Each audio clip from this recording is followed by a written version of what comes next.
અંજારમાં ગઈકાલે સમી સાંજે પેટ્રોલ પંપ પાસે મુસ્લિમ ડ્રાઈવર યુવાનની હત્યા થઈ હતી. હત્યામાં પ્રેમ પ્રકરણ તપાસમાં ખુલ્યું છે અને પોલીસે ગણતરીના કલાકમાં 2 આરોપીની ધરપકડ કરવામાં આવી છે. અન્ય એક આરોપી ફરાર થઈ જતાં તેમની પણ શોધખોળ શરૂ કરવામાં આવી રહી છે.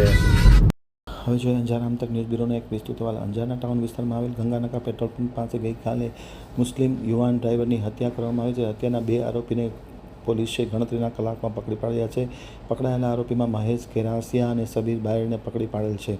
પકડાયેલા આરોપીની પ્રાથમિક પૂછતાછમાં અસલમ સમાની પત્ની સાથે જે મરનાર છે તેમને પ્રેમ સંબંધ હોય જેની દાજ રાખી અને આ બનાવને અંજામ આપવામાં આવ્યો છે. અન્ય આરોપી અસલમ સમા ફરાર થઈ ગયો છે. તેની પણ પોલીસે શોધખોળ શરૂ કરી છે. હાલ આ ગુનામાં 2 આરોપીની ધરપકડ કરવામાં આવી છે. એલસીબી પીઆઈ અને તેની ટીમે ગણતરીના કલાકમાં આ ખૂનનો ભેદ ઉકેલી કાઢ્યો છે.